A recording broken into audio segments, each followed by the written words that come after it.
Let's finish our last two chapters of Magic Tree House, book number 27, Thanksgiving on Thursday by Mary Pope Osborne. Chapter 9, Good Day. Slowly the feast came to an end. The guests wiped their plates with their last bits of bread. Then they wiped their hands and faces with their napkins. Jack and Annie stood up. "We have to go home," Annie said to Priscilla. "Ah, thou must go back to thine own community now," said Priscilla.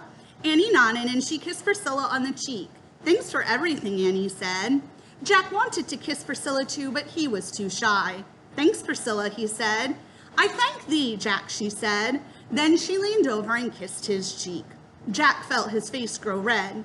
"Excuse me, sir," Annie said to Governor Bradford, "but we must leave now." "Oh, but we have not yet taught thee how to grow corn," said the little girl Mary. Squanto stood up. "Come," he said, "I will walk Jack and Annie back to the forest. I will teach them."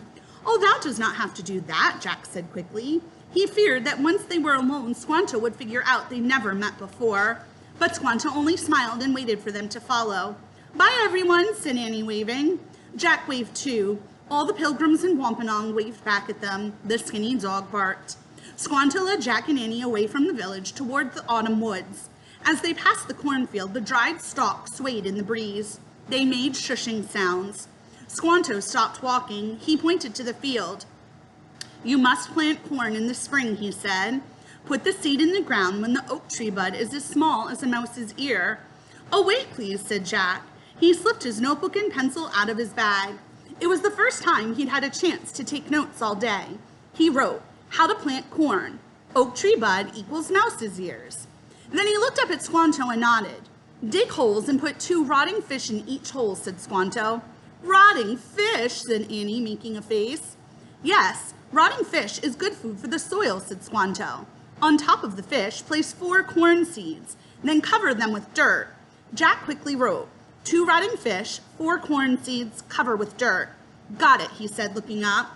"I give you these corn seeds to take home," said Squanto. He held up a small pouch. "Thanks," said Annie, taking the pouch. "Thanks a lot," said Jack. "Well, goodbye." Jack was eager to get going before Squanto could ask them questions about the past. "Wait, I have a question," said Annie. "Squanto, why did you say you remembered us?" Squanto's dark eyes twinkled. "I did not say I remembered you," he said. "I only said I remember." "What did you remember?" asked Annie. "I remembered what it was like to be from a different world," said Squanto. "Long ago, I lived with my people on the shore, but one day men came in ships. They took me to Europe as a slave. In that new land, I was a stranger. I felt different and afraid. I saw the same fear in your eyes today, so I tried to help you." Annie smiled. "We thank thee," she said. "And now you must always be kind to those who feel different and afraid," said Squanto. "Remember what you felt today." "Indeed," said Jack. Before closing his notebook, he added one last thing. "Be kind to those who feel different and afraid." Squanto bowed. "Good day, Jack and Annie," he said. "Good day," they said. Squanto turned and headed back to the village. The sun was setting. All of Plymouth was lit with a fiery light. "It really was a good day," said Annie. "Yeah, it was," said Jack. Annie sighed. "Ready to go home?" she asked. "Indeed," Jack said. They started running through the woods. Their feet crunched through the red and yellow leaves. They scrambled up the rope ladder into the tree house. From the distance came the sounds of the pilgrims singing a hymn and the Wampanoag beating their drums. Annie picked up the Pennsylvania book. She pointed at a picture of the Frog Creek woods. "I wish we could go home," she said. "Goodbye, Priscilla," Jack called. "Goodbye, Squanto," said Annie. "Goodbye, everyone." The wind started to blow. The wind blew harder. The treehouse started to spin. It spun faster and faster. Then everything was still, absolutely still. Chapter 10, Thankful. Jack opened his eyes and sighed. They were wearing their own clothes again. His leather bag was a backpack. Sunlight slanted through the treehouse window. As always, no time at all had passed in Frog Creek. "Home," said Annie. She held up the pouch of corn seeds. "Proof for Morgan we found a special magic." "The magic of community," said Jack. Annie placed the pouch on the floor next to the scrolls from Shakespeare and the twig from the gorillas of the cloud forest. "Let's go," she said. Jack took the research book out of his pack. He left it under the window.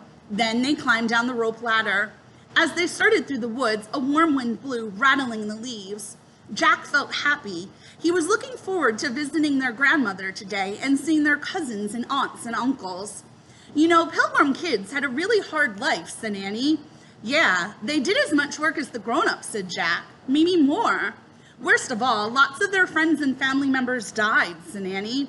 Yeah, said Jack. Both were silent for a moment. If they could be so thankful, said Annie, we should be really thankful. No kidding, said Jack. Really, really thankful. And they were. All right, what are you thankful for? Really, really thankful for? All right, we're going to actually, the next book is the last book in the regular Magic Tree House books, number 28, High Tide in Hawaii. All right, keep reading, friends. Bye.